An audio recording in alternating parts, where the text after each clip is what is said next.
got, I'll let you guys introduce yourselves in a moment, but this conversation is supposed to be kind of just charting. We'll have a series of these, but the idea is to just chart the history of learning communities at CGC, and that could be meaningful moments. It's okay if we kind of meander a little bit, because we're just trying to draw out some of the fun stories that maybe we would only get if we were hanging out with you at a conference or after a meeting or something like that. But maybe just as a place to start, like how did you guys get? Well, who are you? What do you do here at the college? And how did you get started with learning communities in general? And we'll let Dean Schnick go first. Sounds good. Chris Schnick, Dean of Arts and Sciences for the last 10 years. And before that, starting in 97, I was a residential faculty teaching composition. At the end of my first year here at Chandler Gilbert, and so going into 1998, Barb Shovers, a English faculty, approached me about teaching in a learning community called Compass. And Compass is a developmental learning community that paired back then there was a developmental course, English 091. It paired that with a literature class. The idea in Barb's mind was let's get students who are developmental students in a college level class right away where they'd be successful and enjoy it. So we paired, or she had it already set up. She paired English with the literature class, and there was a loose link to a counseling class for maybe in the beginning for maybe about a year, and then even a reading class at the very beginning. She was a pretty important person at the time because she had done work with some national organizations about getting learning communities started at the college. Okay. Cool. I'm David Finley. I'm chair for Composition, Creative Writing, and Literature Division and English and Humanities faculty. And I started with learning communities in the fall of 2001 after having interviewed here for a full-time position that I didn't get. But I received a phone call from the chair asking me to teach in a learning community, which I'd never heard about before. And it was going to combine the English 101 with a Humanities 205, which was Intro to Cinema. And I was very excited about the opportunity, having not taught cinema before, but I did have a humanities degree, and I think that was the appeal initially to that chair, was that I could teach humanities in the other class at the same time and do both courses. I was teaching at South Mountain Community College at the time, part-time, so I was just picked up courses here, but also at South Mountain. And so then after that, I did teach 2 more learning communities at South Mountain, one with a developmental English class, like Dean Schnick had mentioned, that was paired with a counseling class as well.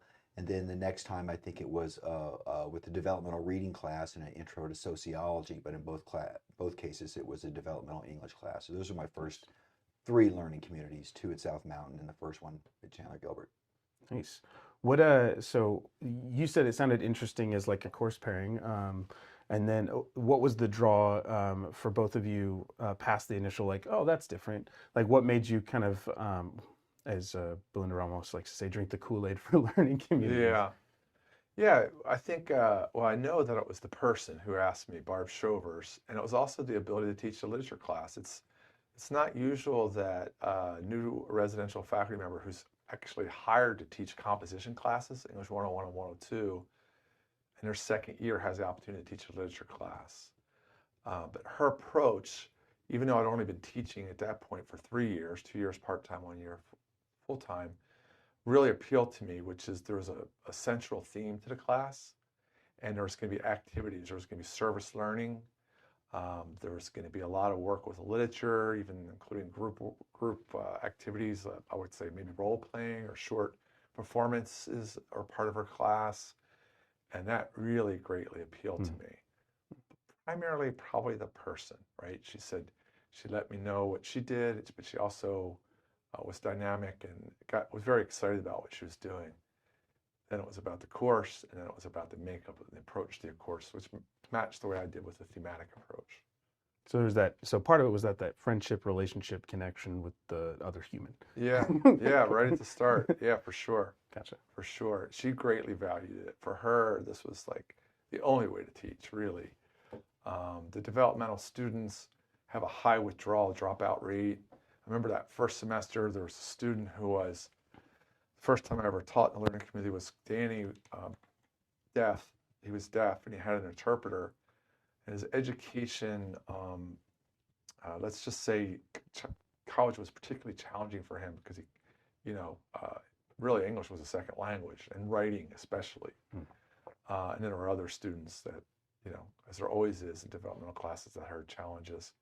And that really appealed to me as soon as I started working that first semester. Like, now I see why she says it's the only way to teach, because it's going to get those students through. Nice. What was kind of the Kool-Aid moment for you? I think the Kool-Aid moment for me was, and I wasn't teaching with anybody else, and so it wasn't that opportunity to collaborate. It was certainly, and I can remember having the moment where I told one of the other part-time faculty I worked with at South Mountain about how excited I was about what I was doing in Chandler Gilbert, really with the idea of, you know, the old two birds, one stone thing. But I was just so excited about, like, I was teaching a humanities class, which is certainly what I went to school for and had much more interest in. But at the same point, I knew that I was someone that really valued writing, enjoyed teaching writing, and liked the ability to actually teach writing in a classroom. So the opportunity to actually take class time in a humanities class and devote it to writing was an extra thing that in most of my humanities classes, where I still had students write whether they were required to or not, then I was taking away from time and content. So I had this extra time to do the writing instruction that I probably wouldn't have been able to do as deeply in a regular humanities class. And because of the double time and being a film class, and this is before we were all streaming things, you know, I had this time to actually watch a full-length film in class on occasion, for sure. because they were back-to-back classes then. And so there was an extra appeal there. That wasn't what I was getting excited about, but I knew that I could see a film in one sitting, which was really had been something you really couldn't do in a class before back in the old days. But it was really just the combination of things. And I think I was also very excited about being at Chandler Gilbert Community College, to be honest with you, because I'd only taught at South Mountain. And I loved it there, but after coming to Chandler Gilbert, I just realized how much more they had here. Like, the library was better, the study rooms were better, the offices seemed better, the instructors and the administrators were more helpful and hands-on, and, you know, recognized me within being here of weeks, where that was not the case at South Mountain. So I liked being in a new place where I also felt a little more excited and supported as well. So I think that was it. So being involved in LCs made you kind of feel more connected to the college, or it was just part of the ambiance of the college?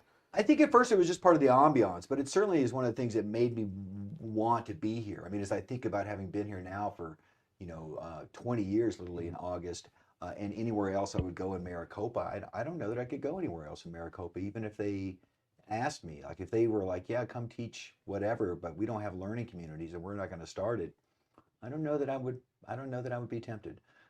So it's certainly what's keeping me here is learning communities, for sure. Not that I'm looking to leave, but No, I gotcha. like, I love the fact that that's so much a part of Yeah. the culture at the college, much like service learning, right? It's got a long history and institutional support that makes me feel like this is the right place to be at still. You remind me about the professional development that happened that first semester. Barb had probably taught for 20 years at that point. I don't know that for a fact, but she was here pretty much, she wasn't the first founding faculty member, she was probably the second one in the department, but she taught before that.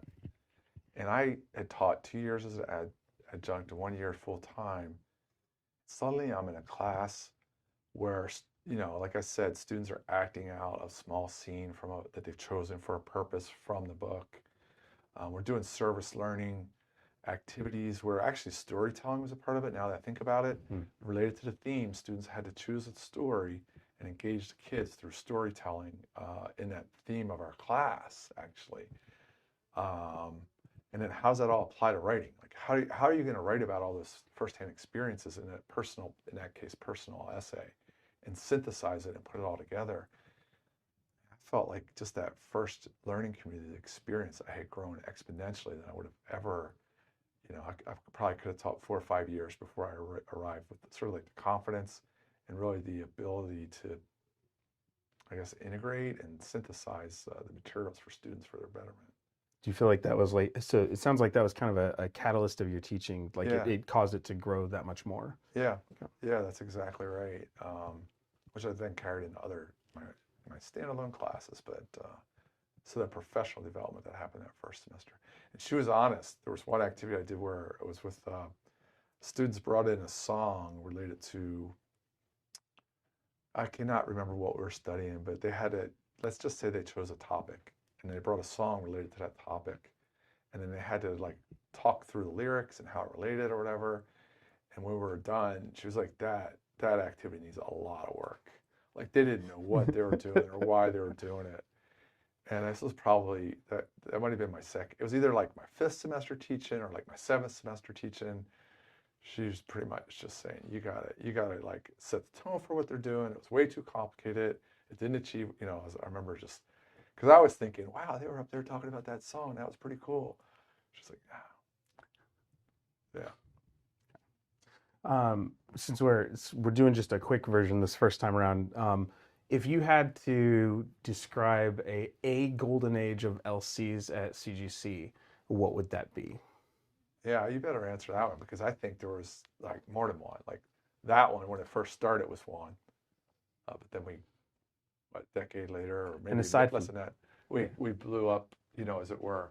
Aside from the one we're obviously about to go into, and that's yeah, right. There's certainly a new golden age on the horizon. I will say for me, I really think that it started after taking a team to Evergreen in the Washington Center in the summer of 2012. So we came back, took a team of 10 or 11 people, had a focus on developmental education, math, English, and reading, and we're trying to revamp our developmental pairings that were also being paired with a student success course that was 1 credit and a 3 credit hour flavor. I think it was AAA 112 and AAA 115. Don't quote me on the numbers, but that was part of it. And just really coming back, having had a group go there and kind of live and breathe and eat and drink the Kool-Aid together for a week, certainly came back kind of with a bond to people at Chandler Gilbert that I hadn't had before. So that was part of the social part of that, was maybe part of the golden age. And then, of course, the other thing that we did is we started looking at, common course and co-enrollment trends and using that to make decisions. So we started making data-driven decisions for the first time in my time here, at least my time as a coordinator here. And what we saw as we started to track success in student retention was that we were really getting in to see a difference, fall to spring, fall to fall, spring to fall, spring to spring. We were checking retention to success every semester, and we really were seeing it, 13 to 17, I feel like for me was really the golden age in terms of, one, we were really looking at the data consistently and seeing really kind of strong performances, including with those CESI, the Community College Survey of Student Engagement. Those numbers were coming out really strong those years. There was a 14 and a 17 that were working really well. And then we probably had the most learning communities that we ever had too in our time here, like, 30, 31, 32. And, I bet 10% of our English 101 students were going through a learning community, and a third of our developmental English students were going through a learning community. So we really had, kind of the biggest numbers and the best numbers, I feel like, in my time here. And that's maybe the time I think of most fondly, at least in terms of a golden age. What would be if you're thinking back 20, 25 years of LCs? Well, I certainly can't disagree with what David said about that time, and that you remind me about people going to Evergreen. There was I think when we moved from really one faculty champion, that's pretty much what it was, of Barb Shovers getting them started, and we had our first. In 2001, if that was the right year, we established our Learning Communities Committee, which is faculty leadership, bringing everybody together that's teaching it. And then we organized the first summer institute. So we had faculty that were paid to lead this committee. And then they brought faculty together for a summer institute for 16-hour training over a 4-day period. And then after that, it certainly wasn't 30 learning communities, but it may have been 6 learning communities, and all the people were fully trained and teaching, fully integrated. I think maybe there was a couple self-taught learning communities. and then coming and talking about their learning experiences regularly. That felt like a golden age. It felt like everybody was acknowledging, like, we are onto something here. And I could see Barb's pride in it. She had this vision. She kept pursuing it. You know, we had some national learning committee leaders like Gene McGregor doing site visits to our college to help advise us on how to get the program going. And had people going elsewhere, up to Evergreen. It was before it wasn't a part of one of the institutes, but going up there for some training. I would say that was a golden age. Okay. And that's awesome. I love hearing the history, especially when it's stuff that either I was just barely on the cusp of getting started of in like 2016, 2017, or just have no frame of reference for. Like, that's my favorite. Conversely, if it's not the golden ages, was there, what would you call a season that was closer to kind of the dark ages of LCs in your experience, where you weren't sure if the program was going to survive, you know? Yeah. Have you heard of COVID? This epidemic? Yeah, that's it. Hands down. Hands down. There's no, because other than that, yeah, we did have ebb and flows. We had people retire. Pam Davenport wrote long-term practitioners. But we've always been fortunate enough to be able to do summer training. We sent a team to Evergreen 3 times. So that refreshed us or replenished us each time. So really, dark ages, pretty strong term. It's got to be the pandemic. And that is setting an extreme. So maybe not quite as dark as the dark ages, but. Yeah, so if we skip the pandemic as the example, and maybe just the little bit of shakeup we had this semester with some talks about enrollment and loading and pay, I feel like there was a period underneath when Maria Hesse first left, and we had a new president, and I can remember doing a program review at that point, and really feeling like it was a real struggle to see many positive numbers, and just being a new coordinator and looking at a lot of data that didn't seem to be super supportive of. What year are you talking about? Maybe 10, it was, we weren't working as closely with institutional research. We weren't really, data-driven decisions was not on my mind as a coordinator or leader then. It might have been on the institution's mind, but it was not really part of anything that we did. And to be honest with you, we also didn't have really any training in place. And so when I think about my own experience, as I mentioned, starting in 2001, then doing it in 2002 and 3 at South Mountain, and then coming over here as a 1 year only in 2005, like I probably taught 20 learning communities for anybody who thought it was worth time to get me some training. So in terms of some dark times, I was just, maybe it's that people would, the people that were being put into learning communities were adjunct faculty from different places that were also not getting the training. And so I think I realized once I got to go get the training that, wow, for how many years have we been doing that? Just kind of picking people and saying, okay, there you go, and go at it. And then not really giving them any guidelines, any nuts and bolts, any faculty compatibilities, like all the stuff we have in place now to try to help people build things. There was nothing. And we just kind of left to go and assumed that you were going to come out somehow do good work and the right work and the work that was going to end up with the results that you're supposed to get, which is, higher engagement and better retention and better success. And I have to admit, I think at South Mountain that was not the case. And I feel like it was because they just gave it to me as a adjunct faculty with no support. Like that I learned, like, that's the wrong way to do it, is to just plop learning communities onto adjunct and also not give them any training. And so that was, it wasn't the dark ages so much as me just realizing a lot more has to be put into place to support faculty and to do these if you really want to see them get the results that they're touted as getting, right? You can't get retention and success if you're not putting a certain input into faculty's training to get that output, right? But realizing, like, wow, we're not doing any of that stuff, but we keep depending on learning communities just magically will do this on their own, and there's a lot more that has to be put into it in advance that, I guess we just had to figure out. But was that so? That was the darkness part, maybe. Was that the shift? Because I'm trying to think, like, because I know we did a training in 2001, 2002 for sure. Like when I talked about a golden age, there was maybe we just did it for that one summer. So how did it get established to be like, oh no, this is the thing? Was that when you became the learning committee co-chair? Because It took longer than that. I feel like Yvonne. So Yvonne was not a part of training. She summers? was. So we didn't always have the money dedicated.